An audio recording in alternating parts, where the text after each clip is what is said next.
मध्य प्रदेश के मुख्यमंत्री डॉक्टर मोहन यादव की अध्यक्षता में मंगलवार को ही कैबिनेट बैठक में समान नागरिक संहिता, निवेश रोजगार 2027 को युवा वर्ष और पौधारोपण अभियान सहित कई महत्वपूर्ण विषयों पर चर्चा हुई।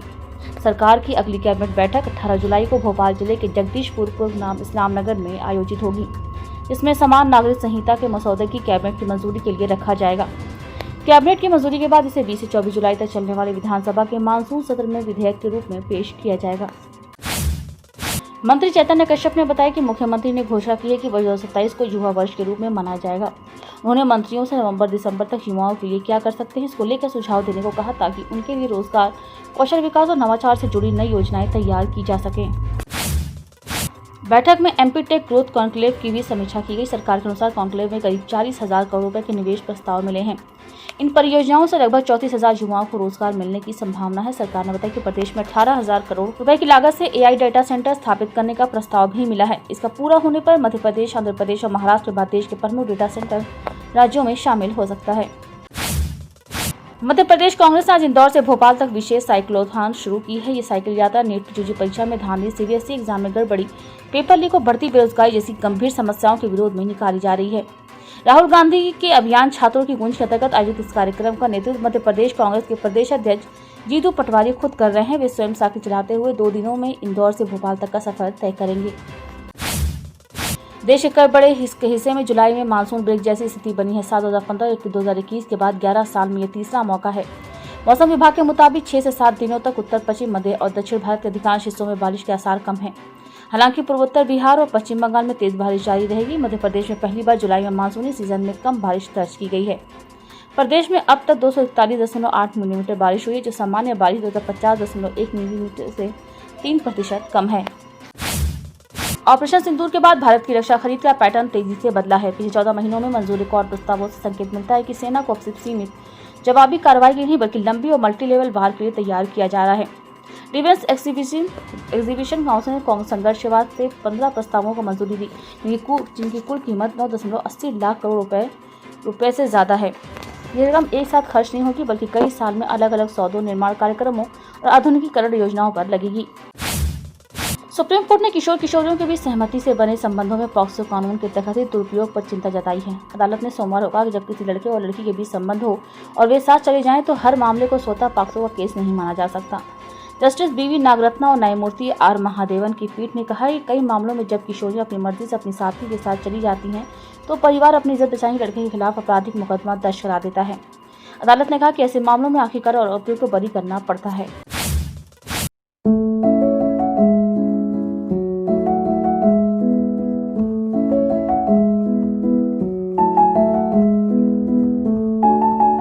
जम्मू की स्पेशल कोर्ट ने लश्कर तैयबा चीफ हाफिज सईद के खिलाफ पहलगाम केस में गैर जमानती वारंट जारी किया है। कोर्ट ने कहा कि निष्पक्ष जांच के लिए हाफिज सईद को हिरासत में लेकर पूछताछ करनी होगी। कोर्ट ने 8 जुलाई को आदेश जारी किया था। जानकारी मंगलवार को सामने है। इससे पहले 6 जुलाई को राष्ट्रीय जांच एजेंसी ने पहलगाम हमले को लेकर सप्लीमेंट्री चार्जशीट दाखिल की थी। एजेंसी ने कहा था कि बैसर घाटी में हुए आतंकी हमले की साजिश हाफिज सईद ने ही रची थी। एनआईए ने हाफिज पर भारत के खिलाफ जंग छेड़ने का आरोप लगाया है। अमेरिका सेना की सेंट्रल कमांड ने कहा है कि उन्होंने ईरान पर फिर से हमले शुरू कर दिए हैं। ईरानी मीडिया के मुताबिक बंदर अब्बास और कीश पर धमाके हुए हैं। अमेरिका सेना के मुताबिक ट्रंप के आदेश के बाद मंगलवार शाम 8 बजे से ईरान के बंदरगाहों पर नाकेबंदी फिर से लागू की जाएगी। वहीं यूएई के रक्षा मंत्रालय ने कहा कि हॉर्मुज में ओमान के समुद्री क्षेत्र के पास उसके 2 तेल टैंकरों पर ईरान की 2 क्रूज मिसाइलों से हमला किया गया है। अमेरिका की सेंट्रल कमांड ने सोशल प्लेटफॉर्म मीडिया एक्स पर बताया कि कमांडर इन चीफ के निर्देश पर अमेरिकी सेंट्रल कमांड बल 14 जुलाई को शाम से ईरानी बंदरगाहों पर समुद्री नाकेबंदी फिर से शुरू करेंगे। ये नाकेबंदी ईरानी बंदरगाहों और तटीय क्षेत्रों में आने जाने वाले जहाजों पर लागू होगी। हालांकि नाकेबंदी का उल्लंघन न करने वाले अन्य जहाजों को क्षेत्र से गुजरने की अनुमति होगी।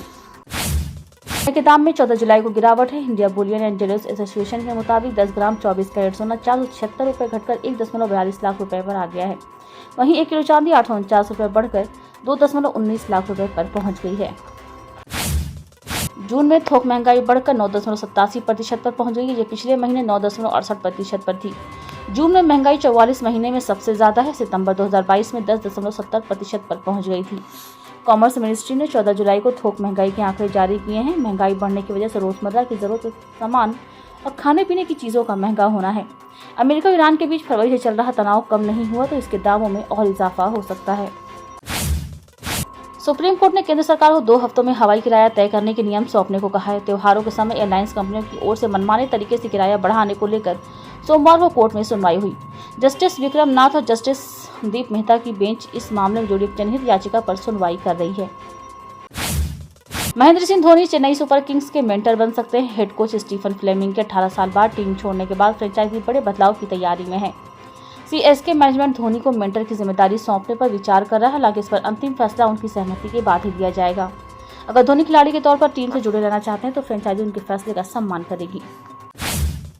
भारतीय टेबल टेनिस खिलाड़ियों मानव ठक्कर और वरुण मानुषा की जोड़ी ITTF की ताज़ा पुरुष डबल्स रैंकिंग में वर्ल्ड नंबर 2 पर पहुंच गई है। सीनियर वर्ल्ड रैंकिंग में किसी भी भारतीय खिलाड़ी जोड़ी की अब तक की सर्वोच्च रैंकिंग है। जोड़ी ने पिछले सप्ताह की नंबर 3 रैंकिंग के एक स्थान पर का सुधार किया और 2022 में महिला डबल्स में वर्ल्ड नंबर 4 तक पहुंची मनिका बत्रा अर्चना कामत का भारतीय रिकॉर्ड भी तोड़ दिया। मानव मानुष के 3390 अंक हैं, जबकि चीन की लिन शिंडोंग हुआंग यूजेंग की जोड़ी 5160 अंकों के साथ नंबर 1 पर है।